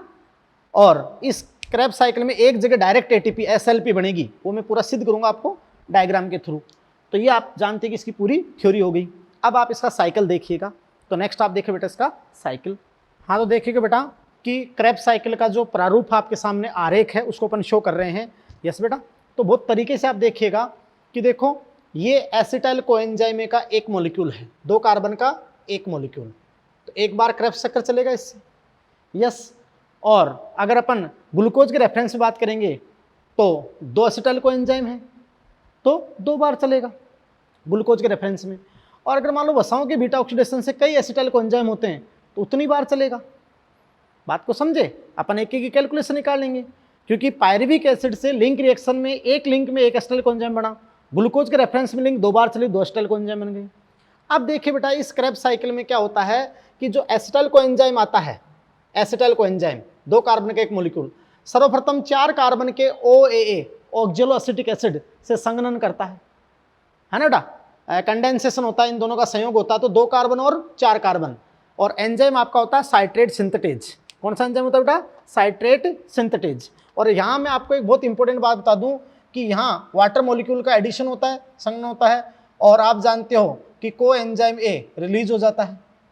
तो वाटर मॉलिक्यूल का एडिशन होता है और को एंजाइम ए रिलीज होते हैं, और ये साइट्रेट सिंथेटेज। और ये एंजाइम इसका रेट लिमिटिंग एंजाइम है, rate limiting enzyme Krebs cycle का। तो तुम जानते हो, देखो पहला स्थायी उत्पाद क्या बन गया? सिट्रिक एसिड, 6 कार्बन का सिट्रिक एसिड, प्रथम स्थायी उत्पाद, तो सिट्रिक एसिड साइकिल हो गया ना? बोलो बेटा यस। तो अपन एक बहुत इंपॉर्टेंट बात कहते हैं बेटा कि एसिटाइल कोएंजाइम का OA के साथ संघनन, कंडेंसेशन, और उसमें वाटर मॉलिक्यूल ऐड होते हैं और कोएंजाइम रिलीज होता है, तो पहला स्थिर उत्पाद आपके सामने क्या बन गया? सिट्रिक एसिड, 6 कार्बन का, तो सिट्रिक एसिड साइकिल हो गया। इस सिट्रिक एसिड में 3 कार्बोक्सिलिक ग्रुप हैं, तो ये TCA साइकिल हो गया। यस बेटा। अब देखिए आगे कर्मिक रिएक्शन, वैसे आपको एनसेट में नहीं दे रखी, ओवरऑल मैंने पूरा आपको बताया है कि अब आगे देखिए कि सिट्रिक एसिड एकोनिटेज एंजाइम की प्रेजेंस में चेंज होगा सिस एकोनिटिक एसिड के अंदर, एकोनिटेज 6 कार्बन का। फिर आप जानते हो फिर एकोनिटेज 2 बार, फिर आपका आइसोसिट्रिक एसिड, आइसोसिट्रिक एसिड, अभी तक 6 कार्बन है। अब दिमाग लगाओ, इस क्रेब्स साइकिल का उद्देश्य क्या है? इसका पूर्ण ऑक्सीजन 2 कार्बन का, इसका मतलब लगातार स्टेप में जितने भी हाइड्रोजन को रिमूव कर ले और क्रियाधार का ऑक्सीडेशन करके NADH FADH बना ले, और जो 2 कार्बन है तो एक क्रेब में 2 CO2 निकाल दे, तो 2 बार क्रेब चलेगा तो कितने? 4, और 2 लिंक से 2 CO2 निकल चुके तो 6। यस। अब दिमाग लगाएं, तो बेटा ध्यान दीजिएगा, अभी तक आपका 6 कार्बन। अब दिमाग लगाएं कि ये आपका आइसोसिट्रेट डिहाइड्रोजनेज एंजाइम प्रेजेंस में ये क्रेब साइकिल का फर्स्ट ऑक्सीडेशन, कौन सा बेटा? First oxidation. ये आपका हो रहा है क्रेब साइकिल का फर्स्ट ऑक्सीडेशन। वैसे आप समझ सकते हैं कि ग्लाइकोलाइसिस में एक जगह और रिएक्शन फिर 2 बार चले, लिंक में वगैरह भी यहाँ पर है ना, लेकिन क्रेब साइकिल का फर्स्ट ऑक्सीडेशन, तो NAD से NADH+H+, यानी अपन इसको कह सकते हैं NADH2, समझे? और ये फर्स्ट ऑक्सीडेशन आइसोसाइट्रेट डिहाइड्रोजनेज, तो 6 कार्बन का 6 कार्बन ही है, क्रियाधार से हाइड्रोजन रिमूव हुए और ये NAD ने एक्सेप्ट किया और NADH2 बन गया, तो आपका उत्पाद ऑक्जेलोसक्सेनिक एसिड, ऑक्जेलोसक्सेनिक एसिड। तो ध्यान दीजिएगा मॉड्यूल में और बहुत सारी जगह ये स्टेप गायब कर रखा होता है ना, और NCERT में कुछ ऐसे लगातार बता रखा है, तो फिर मैं जो कहूँ उन पर ध्यान रखना है ना। आप ध्यान दें बेटा कि ये आपका ऑक्जेलोसक्सेनिक एसिड हो गया 6 कार्बन का। अब आपका आएगा डीकार्बोक्सिलेज, तो डीकार्बोक्सिलेज अब 6 कार्बन है, तो देखो फर्स्ट CO2 रिलीज हो गया, तो क्रेब साइकिल का तो फर्स्ट CO2 रिलीज हुआ, बात को समझे? और यानी वैसे ओवरऑल लिंक को मिलाएं तो सेकंड डीकार्बोक्सिलेशन हो गया, लिंक के समय तो ही सेकंड डीकार्बोक्सिलेशन, लेकिन क्रेब साइकिल का कौन सा हुआ बेटा? फर्स्ट, और ओवरऑल सेकंड डीकार्बोक्सिलेशन, तो CO2 रिलीज हो गया, और CO2 रिलीज हो गया तो 5 कार्बन का अल्फा कीटो ग्लूटेरिक एसिड बन गया, alpha keto glutaric acid. Yes बेटा। अब ध्यान दीजिएगा, ये अगला स्टेप बहुत इंपॉर्टेंट है कि alpha keto glutaric acid 5 carbon का बन गया, तो अल्फा कीटो डिहाइड्रोजनेज एंजाइम की प्रेजेंस में अब यहां पर जो ये स्टेप होगा, इस स्टेप में आपका क्या होगा? वही ऑक्सीडेटिव डीकार्बोक्सिलेशन, ऑक्सीडेटिव डीकार्बोक्सिलेशन मतलब बेटा, और ध्यान दीजिएगा कि अगर अपन NCERT में देखेंगे तो 2 जगह आपको NAD के साथ CO2 दिखते हैं, क्योंकि बीच में उन्होंने एक स्टेप गायब कर दी। यहां देखिएगा कि ऑक्सीडेटिव डीकार्बोक्सिलेशन, आप याद रखना कभी भी क्वेश्चन आ जाए, नीट में सब में आ चुका है, पूरे क्रेब साइकिल में ऑक्सीडेटिव डीकार्बोक्सिलेशन एक ही जगह होता है, चाहे मॉड्यूल में भी गलती करें, लेकिन परफेक्ट साइकिल बना रहा हूं मैं आपके सामने कि ऑक्सीडेटिव डीकार्बोक्सिलेशन एक ही टाइम पे होता है। ऑक्सीडेटिव डीकार्बोक्सिलेशन क्या होता है? इस अल्फा कीटो ग्लूटेरिक यानी इस क्रियाधार का तो ऑक्सीडेशन, तो ये हाइड्रोजन रिमूव होंगे तो NAD एक्सेप्ट करेगा NADH2, यस, और CO2 भी रिलीज होगी, है ना, CO2 की भी मुक्ति, तभी तो होता है ना ऑक्सीडेटिव डीकार्बोक्सिलेशन। और आप जानते हैं यही तो कोएंजाइम ऐड हुआ, कोएंजाइम ऐड हुआ तो जो 5 को फैक्टर बताए थे मैंने लिंक रिएक्शन वाले, 5 को फैक्टर लिंक रिएक्शन वाले कौन कौन से? Thiamine pyrophosphate, lipoic acid, coenzyme A, NAD+, है ना, मैग्नीशियम आयन। यस बेटा। और ये सारे आप जानते हैं TPP, LPA, coenzyme A, NAD, है ना, और ये जो आप जानते हो कि मैग्नीशियम आयन जो 5 को फैक्टर बेटा मैंने आपको बताए थे, यस बेटा, तो वो सारे के सारे 5 को फैक्टर, यस, और आप समझ सकते हैं ये यहां पर यूज होंगे। तो ऑक्सीडेटिव डीकार्बोक्सिलेशन, तो CO2 भी रिलीज हो गया और ऑक्सीडेशन भी हो गया। अब क्रैब का सेकंड ऑक्सीडेशन हो गया और ये आपका सेकंड डीकार्बोक्सिलेशन हो गया किसका, क्रैब का।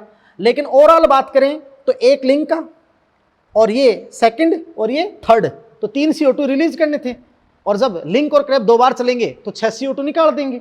दिमाग लगाओ, यस, तो आप दिमाग लगाएं बेटा, 5 कार्बन से कितने कार्बन हो गया, 4 कार्बन। सक्सिनाइल कोएंजाइम है, सक्सिनाइल कोएंजाइम ए, यस।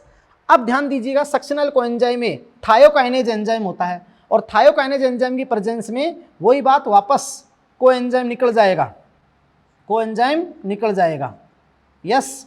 तो आप जानते हैं कि सक्सिनाइल कोएंजाइम से सक्सिनिक एसिड, उस दौरान थायोकाइनेज एंजाइम की प्रेजेंस में एटीपी संश्लेषण होगा और ये क्रैब साइकिल का मात्र एक साइकिल में एक एटीपी, तो एडीपी से एटीपी प्लांट में तो, और एनिमल में जीडीपी से जीटीपी बनता है। तो ये डायरेक्ट एटीपी बनता है, इसको आप क्या कहोगे, एसएलपी। तुम जानते हो ना, बिना ईटीएस के अगर क्रियाधारी अपना फास्फेट एडीपी को दे दे तो उसको आप क्या बोलते हो, सबस्ट्रेट लेवल फॉस्फोराइलेशन, आधारी पदार्थ फॉस्फोराइलीकरण, जो आप जानते हो या तो ग्लाइकोलाइसिस में होता 2 जगह पे, तो 2 × 2 यानी 4 एसएलपी, और यहाँ एक साइकिल में 1 एसएलपी, तो ग्लूकोज के बारे में 2 बार चलेगा तो 2 एसएलपी, यस। तो ये सबस्ट्रेट लेवल फॉस्फोराइलेशन। अच्छा, एनिमल में जो जीडीपी जीटीपी में बदल गया, कपलिंग रिएक्शन होगी बेटा आगे। जैसे ही कपलिंग रिएक्शन होगी तो दिमाग लगाना, देखो ये जीटीपी तो किस में चेंज हो जाएगा, जीडीपी में, है ना, और ये जीटीपी जब जीडीपी में चेंज होगा तो एडीपी किस में चेंज हो जाएगा, एटीपी में। इसको आप कहते हो कपलिंग रिएक्शन, समझे। तो ये आपकी कपलिंग रिएक्शन होगी और ये आपका हो जाएगा। लेकिन पहले क्या बनता है, जीटीपी बनता है एनिमल में, और प्लांट में डायरेक्ट क्या आता है, एटीपी, सही। अब आपका हो गया सक्सिनिक एसिड। अब देखिए, एकमात्र एंजाइम जो आप जानते हो सक्सिन डिहाइड्रोजनेज, जो माइटोकॉन्ड्रिया इनर मेम्ब्रेन में है, सक्सिनिक एसिड को किसमें मिलेगा, फ्यूमेरिक एसिड में, और इस दौरान एफएडी।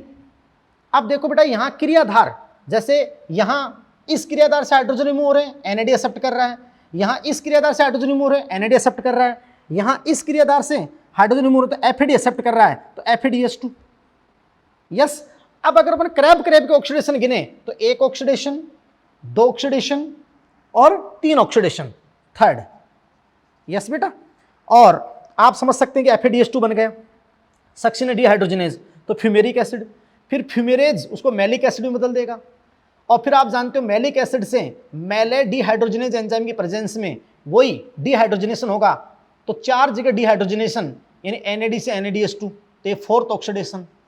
कितने ऑक्सीडेशन हुए बेटा एक क्रैब के अंदर, 4। बात को समझे, 3 एनएडीएस2, 1 एफएडीएस2। एक क्रैब में कितनी जगह डिकार्बोक्सिलेशन हुआ, 2, क्योंकि आपको 2 CO2 मुक्त करनी थी, इस एसिटाइल कोएंजाइम को काम में लेना था। बात को समझे, बोलो, है ना। और लिंक को मिलाएं तो 3, जब 2 बार चलेंगे तो 6, यस। तो ये आपका वापस बन गया OAA। ऐसे OA वापस बनता जाता है। अब नया एसिटाइल कोएंजाइम आता जाए, जैसे ग्लूकोज के रेफरेंस फिर एसिटाइल कोएंजाइम आ गया, तो दोबारा OA को लेने की जरूरत नहीं है। यानी चाहे 2 एसिटाइल कोएंजाइम के लिए 2 बार चले क्रैब, चाहे फैटी एसिड में 10 एसिटाइल कोएंजाइम है तो 10 बार चले क्रैब, चाहे 100 बार क्रैब चले, 100 एसिटाइल कोएंजाइम है, लेकिन OA की कितनी आवश्यकता है, 1, क्योंकि एक OA और एसिटाइल कोएंजाइम का संघनन होता है तो सिट्रिक एसिड, जब ये साइकिल घूम के आता है तो OA पुनर्निर्माण होता रहता है, एसिटाइल कोएंजाइम आता जाएगा, सिट्रिक एसिड चलता जाएगा, जितनी कोशिका को आवश्यकता है, जितनी नीड है, ये चलता जाएगा, कंप्लीट ऑक्सीडेशन होता जाएगा, NADH2 FADH2 बनते जाएंगे, और फिर वो आगे जाकर आप जानते हैं कि ETS में आपका प्रोसेस होगा। तो बेटा ये क्या हो गया बताओ, सिट्रिक एसिड साइकिल या TCA साइकिल, बोलो, इसको आप कहते हैं क्रैब साइकिल, जिसके एक एक बात, एक एक एंजाइम मैंने आपको बता दिया है। आराम से सुनो। सबसे पहले प्रारंभन कैसे होगा, एसिटाइल कोएंजाइम में OA का संघनन होगा, H2 ऐड होगा, कोएंजाइम निकलेगा, प्रथम संघनन के द्वारा प्रथम स्थायी उत्पाद सिट्रिक एसिड बनेगा। साइट्रेट सिंथेटेज एंजाइम के प्रेजेंस में ये रेट लिमिटिंग एंजाइम है, ये नियंत्रण करता है। पहला 6 कार्बन उत्पाद बन गया, citric acid cycle, TCA cycle बोल दिया। 3 कार्बोक्सिल ग्रुप है तो आप समझ सकते हो कि इसको उस वे में आपने बोल दिया TCA साइकिल। एकोनिटेज से cis aconitic acid, isocitric, oxalosuccinic, alpha ketoglutaric, succinyl coenzyme में succinic acid, fumaric acid, malic, फिर हो गए ओए हैं। ऐसे ही छोटी मोटी ट्रिक बनाएं। वैसे आपको ट्रिक कभी याद नहीं करनी है, दिमाग लगाकर पूरी बातें रिएक्शन याद करनी है। एंजाइम देखने, वैसे रिएक्शन ही ओवरऑल इसका कैलकुलेशन आता है, कभी एंजाइम और रिएक्शन का भी कभी नहीं आता है क्वेश्चन। लेकिन मैं कहूँ देखो cricket, cricket, control, India, okay, okay, okay, Sachin, Sourav, फोकटिया, मोंगिया, फिर हो गए ओए, फिर हो गए ओए। बोलो बेटा यस और नो। खैर ट्रिक से कोई मतलब नहीं है। तो ये आपका हो गया क्रेब साइकिल। क्या हो गया? और बेटा आपको एक पायरुविक एसिड का पूर्ण ऑक्सीकरण करना था। एक लिंक में एक पायरुविक को आपने एसिटाइल कोएंजाइम बदला, फिर वही एसिटाइल कोएंजाइम यहाँ क्रैब में पूरा ऑक्सीडाइज हो गया। सही, ग्लूकोज के रेफरेंस दोबारा लिंक हुई, दूसरा एसिटाइल कोएंजाइम बना, फिर क्रैब चल गया। तो लिंक भी 2 बार चली, क्रैब भी 2 बार चला। जो बना उसको एक एक बार ये कर लो कि एक लिंक में क्या बना, ग्लूकोज के रेफरेंस में 2 बार से 2 बार क्या बना। एक क्रैब में क्या बना, ग्लूकोज के रेफरेंस में 2 बार चला तो 2 बार क्या बना। तो बोलो क्रैब साइकिल या सिट्रिक एसिड साइकिल। यस बेटा। अब मैं कुछ बातें इसके रिलेटेड और बता देता हूं, इसका परिणाम बता देता हूं आपको, समझे। और word to word, line to line. और ध्यान सुनना, पूरे क्रैब में एक ही जगह ऑक्सीडेटिव डिकार्बोक्सिलेशन होता है। ऑक्सीडेटिव डिकार्बोक्सिलेशन, जहां क्रियाधार का ऑक्सीडेशन भी हो, यानी वहां से हाइड्रोजन रिमूव हो और CO2 भी रिलीज हो, विमुक्त हो, उसी को आप बोलते हो ऑक्सीडेटिव डिकार्बोक्सिलेशन। अच्छा, कोएंजाइम ऐड होना चाहिए, तो कोएंजाइम ऐड ही एक ही जगह हो रहा है। वो तो क्या है कि एनसीईआरटी में उसमें कैसे लग रहा है कि बीच में स्टेप गायब कर रखी है, इसलिए कभी भी कंफ्यूज मत आना। क्वेश्चन भी आ जाए तो गारंटीड है आंसर यही आएगा, 100% हम गारंटी दे रहे हैं आपको। यस बेटा, चाहे आप गूगल पे किसी पे भी देखें। यस। तो अब देखिएगा इससे रिलेटेड अपन और बातें करते हैं, और कैसे ये मेटाबॉलिक सिंक है, कैसे ये एम्फीबोलिक है, इसको अपन सिद्ध करते हैं। सही, तो देखिएगा बेटा आगे। हाँ तो बेटा आप देखिए इसके बारे में कुछ इन्फॉर्मेशन, जो अच्छे क्वेश्चन आते हैं, कैलकुलेशन वही क्वेश्चन आते हैं एग्जाम में। तो देखो बेटा बहुत इंपॉर्टेंट बात आपको मैं बताता हूँ कि भाई क्रैब साइकिल के प्रत्येक चक्र में क्या क्या हुआ। तो क्रैब साइकिल के प्रत्येक चक्र में, समझे, मतलब एक एसिटाइल कोएंजाइम से 1 बार और ग्लूकोज के रेफरेंस में 2 एसिटाइल कोएंजाइम से 2 बार। लेकिन क्रैब साइकिल प्रत्येक चक्र का अपन निकालेंगे पहले, एक साइकिल का। यस बेटा। तो देखो क्रैब चक्र के प्रत्येक चक्र में 2 CO2 की विमुक्ति हुई कि नहीं हुई, 2 जगह डिकार्बोक्सिलेशन हुआ था, एक जगह तो डिकार्बोक्सिलेशन, एक जगह ऑक्सीडेटिव डिकार्बोक्सिलेशन, जब अल्फा कीटोग्लूटेरिक से सक्सिनाइल कोएंजाइम बना था। बात को समझ रहे हैं। और आप अच्छे से जानते हैं बेटा कि जब अल्फा कीटोग्लूटेरिक से सक्सिनाइल कोएंजाइम बना था तो आपने क्या कहा, 2 CO2 की विमुक्ति। अच्छा, कुल कितने ऑक्सीडेशन हुए, कुल 4 ऑक्सीडेशन, 4 जगह आपका ऑक्सीकरण हुआ। बोलो। और इसके दौरान क्या हुआ, जब ऑक्सीडेशन हुए तो जो क्रैब चक्र के यौगिक हैं, यानी जो क्रियाधार हैं, तो क्रैब साइकिल के क्रियाधार का ऑक्सीकरण, यानी क्रियाधार का ऑक्सीडेशन, यानी वहां से हाइड्रोजन रिमूवल हुए, हाइड्रोजन विमुक्त हुए, रिमूवल, विमुक्ति। यस, क्रियाधार से। और तुम्हें जानते हो उनको ग्रहण किसने किया, जो आपकी यूनिवर्सल कैटाबोलिक एस्ट्रोसेप्टर है, यानी क्रियाधार का तो ऑक्सीकरण हुआ, और आप समझ सकते हो कि NAD प्लस व FAD का क्या हुआ, अपचयन, क्योंकि इन्होंने हाइड्रोजन को ग्रहण किया। ऐसा ही हुआ बेटा, बोलो बोलो, है ना। तो फलस्वरूप आप जानते हैं क्या बना आपके पास में, है ना, 3NAD प्लस से आपके पास क्या बन गया, 3NADH प्लस H प्लस, यानी 3NADH2 बन गया ना। और एक जगह आप जानते हो कि एक FAD, है ना, तो आप जानते हैं कि एक FADH प्लस H+ यानी FADH2 बन गया। अच्छा, ये जो NADH2 FADH2 बन गए, ये ETC इलेक्ट्रॉन ट्रांसपोर्ट चेन, और फिर आप जानते हो ETS इलेक्ट्रॉन ट्रांसपोर्ट सिस्टम। तो वहाँ इनका उपयोग किस में होगा? ETS में ATP संश्लेषण में उपयोग, ATP संश्लेषण में उपयोग, समझे?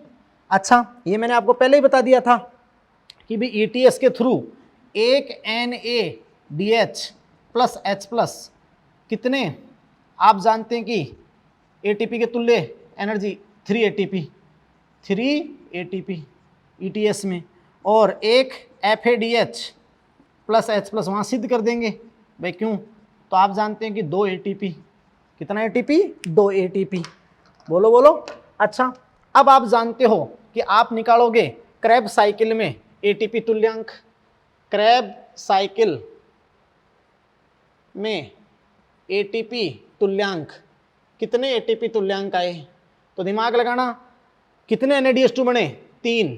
तो आप जानते हैं कि 3 NADH प्लस H+, यस, यानी आप जानते हैं 3 NADH2। तो 3 NADH2 1 का 3, तो 3 कितने ATP हो गए? 9। कितने आ गए? 9। एक FADH2, तो FADH प्लस H+, तो एक FADH2, वही बात हो गई। तो बराबर 1 × 2, तो कितने ATP? 2 ATP, सही। और एक साइकिल में एक डायरेक्ट भी तो बनना ना आपका। अरे बोलो भाई, ये तो आप जानते हैं कि ETS के थ्रू मिलेंगे। किसके थ्रू मिलेंगे? ETS, यानी ये एक क्रैब के 11 तो ऑक्सीडेटिव फॉस्फोराइलेशन के थ्रू बनेंगे। ऑक्सीडेटिव फॉस्फोराइलेशन, ऑक्सीकारी फास्फोरिलीकरण, समझे? और आप जानते हैं कि एक GTP आप जानते हैं एनिमल में, यस, या वही एक ATP, वो तो एक ही बात है। एक SLP आपकी हो गई थी, तो एक ATP या एक GTP, यस बेटा।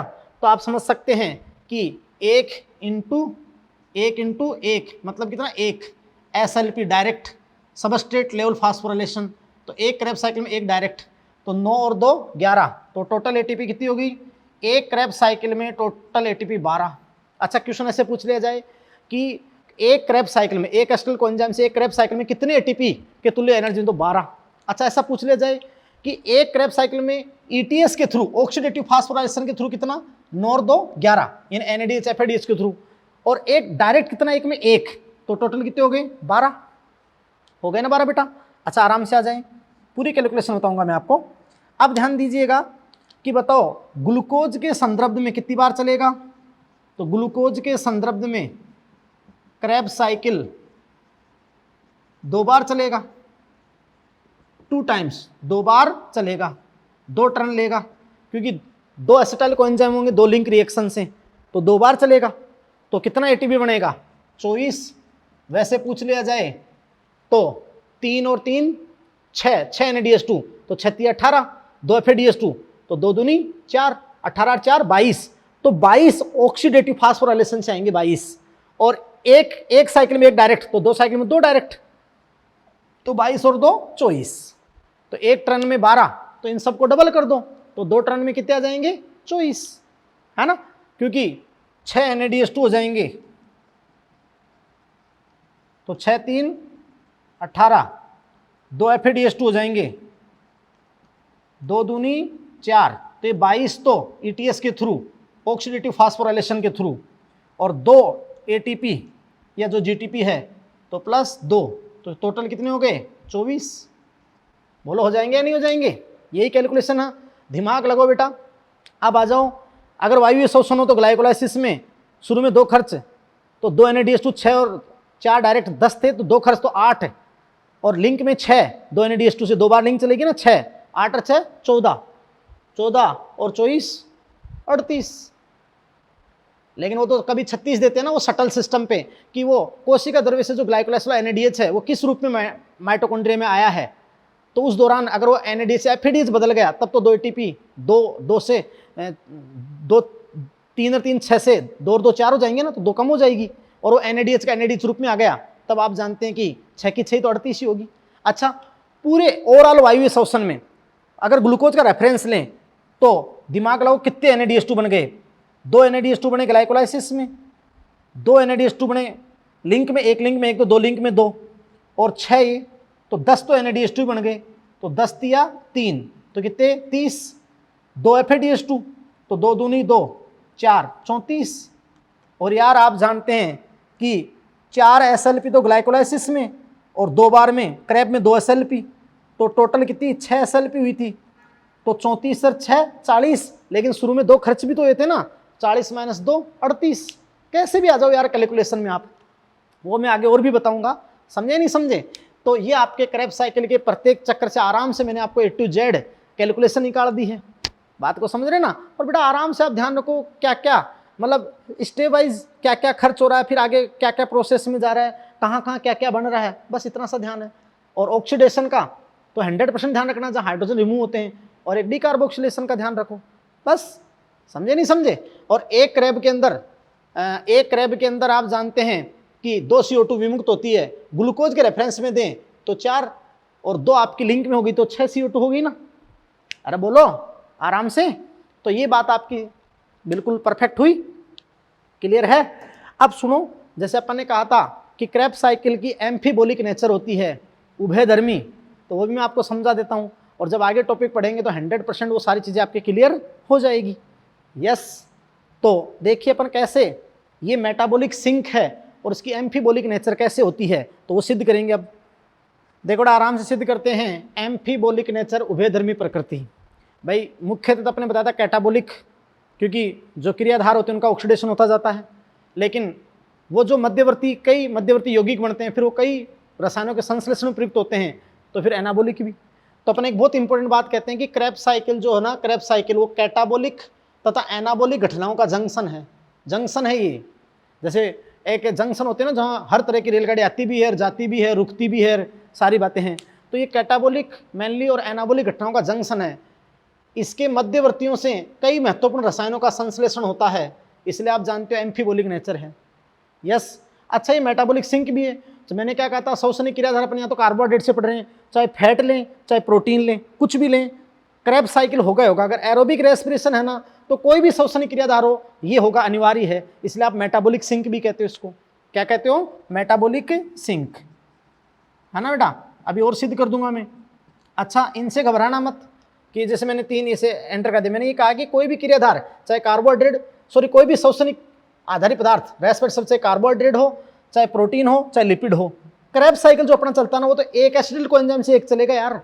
जैसे ग्लूकोज के रेफरेंस में 2 बार चलेगा, हो सकता है किसी फैटी एसिड के रेफरेंस में 10 बार चले, बात को समझे। किसी अमीनो एसिड के संदर्भ में 3 बार चले, 5 बार चले, वो तो कैलकुलेशन आ गई ना। एक क्रैब की 12 ATP, एक क्रैब की कितनी 12, और एक तो डायरेक्ट और 11 ETS के थ्रू ऑक्सीडेटिव फास्फोराइलेशन। तो एक एक पॉइंट को आपको याद रखना है। और पूरे श्वसन में अगर कार्बोहाइड्रेट को लेते हो तो 34 ATP ऑक्सीडेटिव फास्फोराइलेशन यानी ETS में बनेगी, 4 और 2 6 डायरेक्ट बनेगी, जिनमें 2 तो शुरू में खर्च हो जाएगी। अरे बोलो यस। तो ध्यान दीजिएगा, ये तो अपन बात, कोई भी श्वसनीय क्रियाधार लें अपन, जो क्रैब साइकिल चलता है, क्रैब साइकिल चलता है। जैसे आपको पता है कि यहाँ OAA, तो OA तो यहाँ से जैसे आ गया एसिटाइल कोएंजाइम A, है ना, ये तो यहाँ बन गया 6 कार्बन का सिट्रिक एसिड। सिट्रिक एसिड से फिर आप जानते हो कि मतलब सिस एकोनिटिक, आइसोसिट्रिक, है ना, ऑक्जेलोसक्सिनिक, ऐसे बनते बनते एल्पा कीटो ग्लूटेरिक बना ना। फिर सक्सिनाइल कोएंजाइम सक्सिनिक है, फ्यूमेरिक और मैलिक, वापस क्या हो जाएगा OA। तो जो ये मध्यवर्ती हैं, दिमाग लगाना, जैसे इस एसिटाइल कोएंजाइम से कई पदार्थों का संश्लेषण होता है। जैसे इस एसिटाइल कोएंजाइम से टर्पिन्स वहां बात करेंगे जब अपन वर्णक पढ़ेंगे। जिब्रेलिन, वर्दी में अपन हार्मोन पढ़ेंगे, जिब्रेलिन, फ्लेवोनॉइड्स, फैटी एसिड से एसिटाइल कोएंजाइम बन सकता है, एसिटाइल कोएंजाइम से वापस क्या बन सकता है, फैटी एसिड। तो कभी कभी स्तर ज्यादा हो जाता है तो एसिटाइल कोएंजाइम क्या बना लेता है, फैटी एसिड बना लेता है, थ्रेशोल्ड वैल्यू से आगे, है ना। तो ये बहुत नियंत्रण है। तो फैटी एसिड, क्यूटीन, तो ये जो टर्पीन है, जिब्रेलिन है, फ्लेवोनोइड है, फैटी एसिड है, क्यूटीन है, इनके संश्लेषण में कौन मदद करता है? Acetyl coenzyme A, acetyl coenzyme A. Yes, ऐसे ही फिर आपके सामने बना एल्फा कीटोग्लूटेरिक एसिड। तो जो अल्फा कीटोग्लूटेरिक एसिड है वो अमीनो एसिड में बताई दिया N2 पापचे में, आपको मैंने नहीं बताया क्या कि जैसे अल्फा कीटोग्लूटेरिक जो मैंने कहा था कि TCA साइकिल से आया था ना, वहां पर N2 मेटाबॉलिज्म में TCA से डायरेक्ट कनेक्ट किया था अमोनियम आयन से, तो आप जानते हैं नहीं बनाता क्या ग्लूटामिक एमिनो एसिड है, ग्लूटामिक एमिनो एसिड, और फिर ग्लूटामिक ही सब कुछ बनाने के लिए तैयार था। तो अल्फा कीटोग्लूटेरिक या ऑक्सैलो एसिटिक एसिड से एमिनो एसिड, बोलो बेटा। ऐसे ही अपन वहां पढ़ेंगे कि जो सक्सिनल कोएंजाइम है, सक्सिनल कोएंजाइम इस TCA साइकिल में, तो सक्सिनल कोएंजाइम से क्लोरोफिल, और अपन प्रकाश संश्लेषण में आपको पढ़ाएंगे क्लोरोफिल ए का संश्लेषण, क्लोरोफिल ए का संश्लेषण। तो वो सक्सिनल कोएंजाइम से देखना कैसे होगा, साइटोक्रोम है, फाइटोक्रोम है, इनके संश्लेषण में मदद करता है सक्सिनल कोएंजाइम। तो यही तो बात कही कि इसके मध्यवर्तियों से कई महत्वपूर्ण रसायनों का संश्लेषण होता है। तो ये आपका हो गया क्या, एम्फीबोलिक। क्या हो गया बेटा, एम्फीबोलिक। बोलो बोलो। तो बहुत कुछ यहाँ आपके सामने सब कुछ क्लियर कर दिया है, और आप जानते बेटा NCERT से आप पढ़ेंगे तो बहुत कुछ सीखेंगे। अब अपन आगे ETS पढ़ेंगे। यस, और उसके दौरान जो NADH FADH इतनी देर बने हैं उसे ATP संश्लेषण कैसे होता है, तो वो अपन ETS पढ़ेंगे, ETS पढ़ेंगे। और फिर आप जानते हो कि एनारोबिक जो पाथवे था फर्मेंटेशन, यस, RQLE पढ़ने बाद अपन जो भी फर्मेंटेशन रही पढ़ेंगे, RQ पढ़ेंगे, श्वसन गुणांक रही, समझे नहीं समझे। तो अब मेरी बात सुनना यहाँ पर, लेकिन मैंने कहा था नहीं मेटाबॉलिक सिंक है कि कोई भी श्वसनी क्रियाधार हो, कोई भी श्वसनी आधारी पदार्थ हो,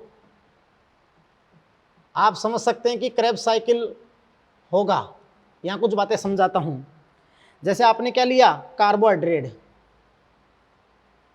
तो कार्बोहाइड्रेट आपने लिया तो क्या पढ़ा आपने, सबसे पहले ग्लूकोज, क्या किया, ग्लाइकोलाइसिस, क्या बनाया, पायरुविक एसिड बनाया था, 3 कार्बन के 2 मॉलिक्यूल, तो आपने यहाँ ग्लाइकोलाइसिस ऐसा ही किया था। फिर पायरुविक एसिड से आपने क्या बनाया, एसिटाइल कोएंजाइम। तो ये क्या बताया आपने, लिंक रिएक्शन। फिर आगे आपने कंप्लीटली CO2 और H2O, तो यहाँ आपने क्या बताया, क्रैब, बोलो। या यहाँ पर बात रही कि जैसे ये कंप्लीटली CO2 H2O में ऑक्सीडाइज हो गए, तो यहाँ आपने क्या बता दिया बेटा, क्रैब, क्रैब साइकिल। अरे बोलो, आ गए ना सोचना कार्बोहाइड्रेट वाली, और ये तो मैंने शुरू में आपको लिखवा भी दिया था, सुनो आराम से।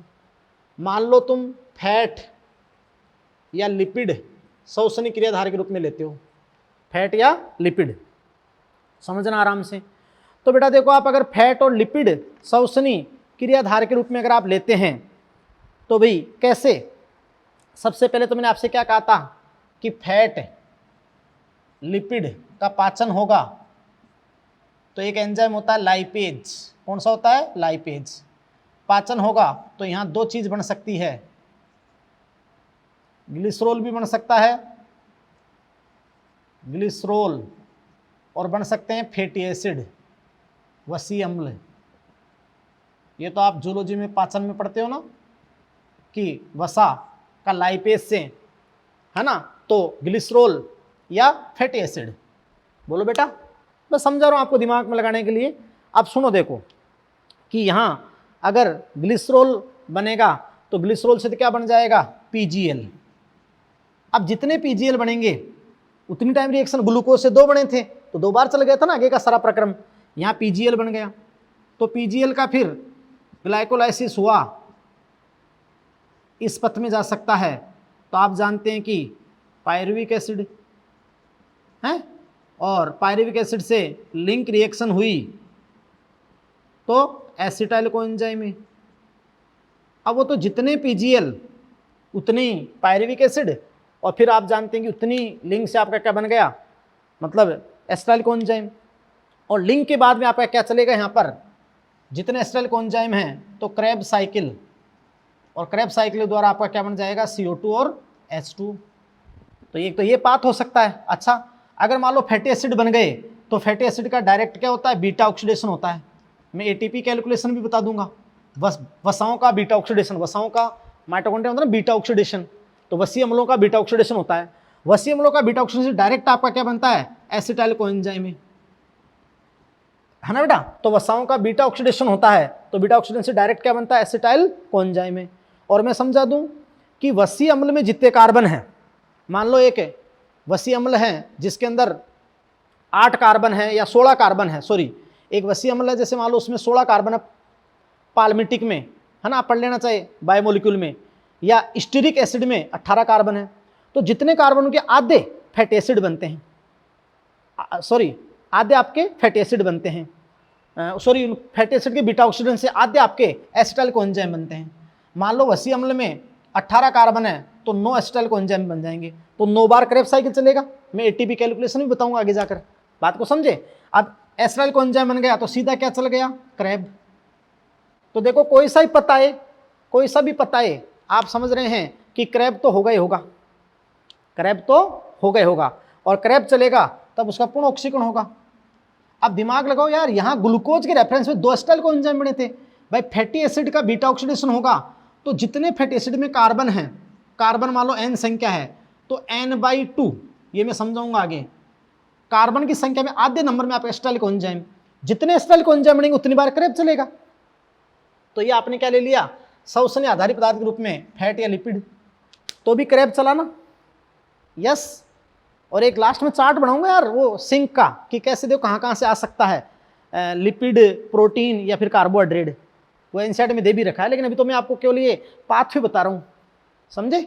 अच्छा, अब मान लो मैं सवसनी क्रियाधार के रूप में प्रोटीन ले लूँ, चलो ये दोनों ही ले लूँ, मैं प्रोटीन ले रहा हूँ, समझे। तो लो आराम से आ जाओ यार, पहले आपको केवल पाथवे बता देता हूँ। फिर मेटाबॉलिक सिंक का मतलब होता है कुछ भी हो क्रियाधार आकर यहीं गिरेगा, क्रेब होगा ही होगा, क्योंकि एरोबिक वही है भाई, है ना। अब सुनो देखो कि यदि मैं सवसनी क्रियाधार के रूप में प्रोटीन ले लेता हूं, प्रोटीन का पाचन होता है, क्या बनता है बताओ, एमिनो एसिड। एमिनो एसिड से अमोनिया रिलीज होती है तो तरह तरह के ऑर्गेनिक एसिड बनते हैं, ऑर्गेनिक एसिड। अब वो तो किस प्रकार का कार्बनिक अम्ल ऑर्गेनिक एसिड बना है, किस प्रकार का बेटा कार्बनिक अम्ल बना है, कैसा ऑर्गेनिक एसिड बना है, उसके दौरान ही अलग अलग पथ आपके जा सकते हैं, अलग अलग पथ जा सकते हैं। हो सकता है ऐसा ऑर्गेनिक एसिड बन जाए कि पहले ग्लाइकोलाइसिस हो, फिर लिंक रिएक्शन हो, फिर क्रेब साइकिल होकर वो तो आप जानते हैं कि CO2 H2O बने। और वो तो आप बेटा जितने, वो तो आप समझ सकते हो कि वो टर्म इसके रेफरेंस में चलेंगे। या ऐसा टर्म भी हो सकता है कि सीधा लिंक रिएक्शन हो और फिर आपका क्रेब साइकिल हो जाए, तो आपका क्या बन जाए, CO2 और H2। या ऐसा ऑर्गेनिक एसिड भी हो सकता है कि सीधा ही क्या चल जाए, क्रेब साइकिल। जैसे मान लो कि आप जानते हैं बेटा कि सिट्रिक एसिड सर ऐसे क्रेब साइकिल चल जाए, सीधा ही क्रेब साइकिल चल जाए, तो क्रेब साइकिल आपका CO2 और H2। अच्छा सुनो, अब आपने कोई सा भी क्रियाधार लिया, कार्बोहाइड्रेट लिया, वसा लिया, ये प्रोटीन लिया, इसका कोई भी पाथ, कोई भी पथ यूज किया, क्रेब साइकिल हुआ कि नहीं हुआ, वो अनिवार्य है। क्या है बेटा, अनिवार्य, यस। तो ये मेटाबॉलिक सिंक है। अच्छा, मैं और बता दूंगा इसके बारे में कि ये मेटाबॉलिक सिंक और कैसे है, समझे। जो एनसीईआरटी का आप चार्ट पढ़ के आना, यस बेटा, बात को समझ रहे हैं। तो वैसे ही अपन क्या करेंगे, जैसे मैं आपको वसीय अम्लों से, कुछ वसीय अम्लों से ATP कैलकुलेशन भी बता दूंगा लास्ट के अंदर, समझे नहीं समझे। लेकिन आप टॉपिक को यहाँ तक बहुत मस्त तरीके से पढ़ के आए बेटा, अच्छा करके आए, कैलकुलेशन को वर्ड टू वर्ड को, हर चीज़ को। कोई भी डाउट हो मेरे व्हाट्सअप नंबर 9461357946, कोई भी चीज़ आप उसकी, आप मेरे से व्हाट्सअप कॉलिंग कर सकते हैं। आप समझ रहे हैं कि हर तरीके से मेरे से क्वेश्चन पूछ सकते हैं, यस बेटा। तो इस टॉपिक को बहुत अच्छा तैयार करें। Thank you very much. Next अपन अगले लेक्चर में लेंगे, यस बेटा, थैंक यू वेरी मच।